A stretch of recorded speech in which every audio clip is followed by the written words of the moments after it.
The night Michael Caine, an old friend from Fox Studios, came to see the play, he asked me to come along to Elaine's restaurant afterwards, where he would be joining Mick Jagger. It was Wednesday, and I was already tired from doing a matinee and an evening performance, and Elaine's was way uptown on the east side. It would be jammed, too noisy to talk, and it takes forever to get served. I was looking forward to getting home, raiding the refrigerator, having a bath, and getting into bed with Henri Troyat's biography of Tolstoy. On the other hand, it had been a year since I'd seen Michael, and it would be fun seeing Mick Jagger, and really I ought to get out every now and again. It was a flip-of-the-coin decision that landed me in Elaine's that night. As we threaded our way toward our table where Mick was waiting, Michael stopped to say hello to Woody Allen, who thanked me for the fan note I had written him about his movie Manhattan. I was stunned that he remembered. "It made my day," he said, without smiling. Less than a year earlier, I'd saved the picture of him from the cover of the New York Times magazine. He was standing under an umbrella on a gray day. I tore it from the magazine and put it in my giant dictionary for safekeeping, because there was something so interesting and appealing in his face or expression I thought I might want to look at it again. When, over a glass of wine, I confessed this to Michael, he dashed back to Woody's table and returned with a compliment for me. Within weeks, a printed invitation to Woody Allen's New Year's Eve party arrived at my apartment. My sister Steffi, now divorced, was living with her young son only a block away from me in New York. That New Year's Eve, following the performance of romantic comedy, we made our way over to the Harkness House, a great old mansion off Fifth Avenue. I presented my invitation to one of the women seated behind a table in the marble foyer, and then Steffi and I were directed toward a staircase, where Woody Allen stood, greeting his guests, New York's most starry figures, as they moved past him up the stairs. A lovely, dark-eyed young actress smiled by his side. Upstairs, hundreds of people, movie stars, icons of Broadway, socialites, politicians, and basketball players, milled together through the huge rooms. There was unlimited caviar, shellfish, and every other kind of food. 2 bands played on different floors. My sister found some friends of hers and stayed on. I left before midnight. The following day I sent him a book, The Medusa and the Snail, with a note of thanks. My son, Moses Amadeus Farrow, whom we called Misha at first, after my brother Mike, arrived in 1980, the week before his 2nd birthday, January 27th, which he shares with Mozart. When he was just a few days old, he had been left, wrapped in a pink blanket, in a phone booth in Seoul. His right side was afflicted with cerebral palsy. He had no speech yet. He was a beautiful angel. I spent the remainder of the winter getting to know my new son, tending to the rest of the brood, and doing 8 shows a week. During intermissions, I knitted many small red mittens and hats and a 7th Christmas stocking. I also embroidered a tooth pillow, as my children were suddenly losing teeth at a wondrous rate. Ours was one of the few buildings on the Upper West Side that was not co-op, which meant we didn't own our apartment, we rented. When my family moved there in 1963, you could buy or rent on the West Side for peanuts by today's standards. Under the law, they could only raise the rent by some 3% every few years. Hardly a week passed without Mom or I noting how lucky we were to have the place. It was a gorgeous building, built near the turn of the century when ceilings were 10 or 11 feet high. The 9 spacious rooms of our apartment retained all their original moldings, paneling, and floors. Our kitchen was big enough for 10 people to sit comfortably at the long butcher-block table. The dumbwaiter in our larder wall was only a spooky, spidery hole now, but a half a century earlier it had brought hot food up to the apartments from the basement kitchens. Just off the lobby, where Lee Strasberg's library is now, was the old dining room. I imagined the carriages and coaches drawing up at the rear doors, and people beautifully dressed in formal wear, laughing softly under crystal chandeliers. I'm told that on Friday and Saturday evenings there was chamber music in the dining room, all those years ago. Some nights, as I lay in bed, beautiful music drifted up the stairwell and almost reached my ears before the noise of traffic drowned it out. The room where I now slept had been my mother's when I was a teenager. It was she who trained the ivy to weave through the black curls of the heavy wrought-iron screen that divided the room. The space that had been her office was now a cheerful nook for my youngest son. I tied wooden toys, stuffed animals, and colorful origami shapes to his side of the screen, and I covered the walls with quilts and children's paintings. When he awakened during the night, I lulled him back to sleep in the same chair that I had rocked his brothers and sisters in, back at the Haven. I don't know many lullabies, so I sang Christmas carols. In April 1980, a phone call from Woody Allen's secretary made my stomach jump. She asked if I would have lunch with Mr. Allen.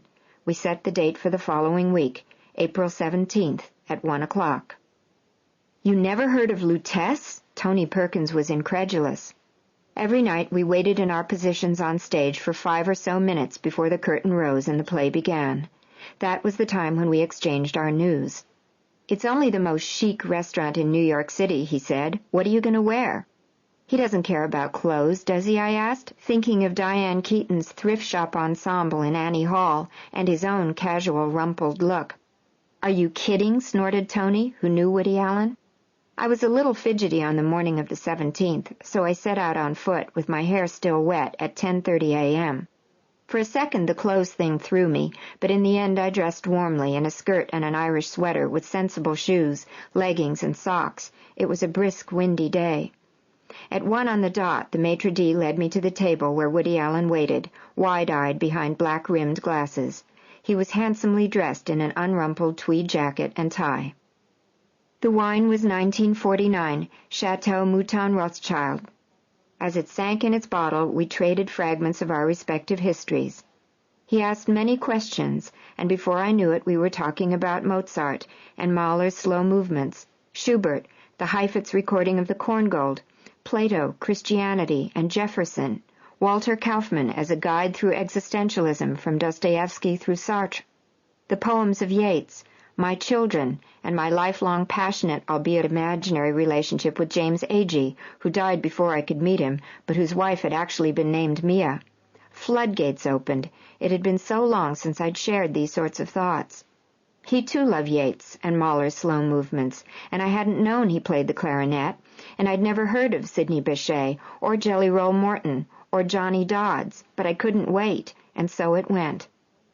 When we left the restaurant it was dark outside. A chubby, uniformed chauffeur named Don was opening the door of a white Rolls-Royce. Woody offered to take me home. During the 10-minute drive, he said he would be in touch when he returned from Paris the following week, if I liked. I told him yes. Less than a week later, his secretary called to propose a dinner date for Sunday, when there was no performance of the play. This set the pattern for the next months. Each week his secretary would call to confirm the date and time. The fact that he never phoned me himself made things a little strange, but instead of talking on the phone, we left notes and small gifts with each other's doormen. 2 records arrived with a note explaining that the Bach second selection and the second movement of Stravinsky's Concerto in D for strings contained his favorite slow movements. Another time it was the Apollo Suite with the notation, "Great." There were antique postcards, a slide of a frog's foot, and a poem by E. E. Cummings. Somewhere I have never traveled, gladly beyond any experience, your eyes have their silence. In your most frail gesture are things which enclose me, or which I cannot touch because they are too near. In the beginning his name felt awkward to me. Woody. It seemed extreme, and it didn't feel quite real, perhaps because it wasn't.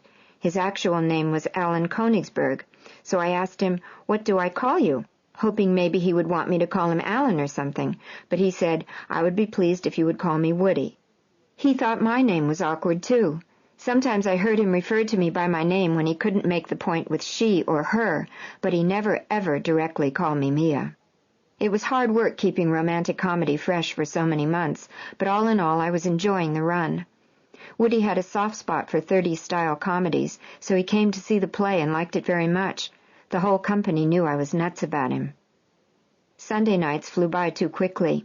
When the waiters began loudly turning chairs up onto the tabletops, we took our cue to leave the restaurant. "I can't wait to see you," I wrote to him. One summer night, as I stood in the wings of the Barrymore Theater waiting to make a second-act entrance, my dresser, Madeline, rushed up. "It's from Woody Allen," she whispered excitedly, putting an envelope into my hands. "His chauffeur is here." On a plain white card, Woody wrote that Sunday was too long to wait, and he asked if I would join him after the following evening show.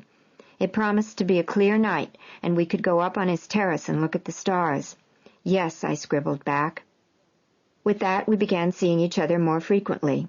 We went to museums and movies and the opera. We walked all over the city with the white Rolls-Royce to meet us at our destinations. He showed me the New York he loved.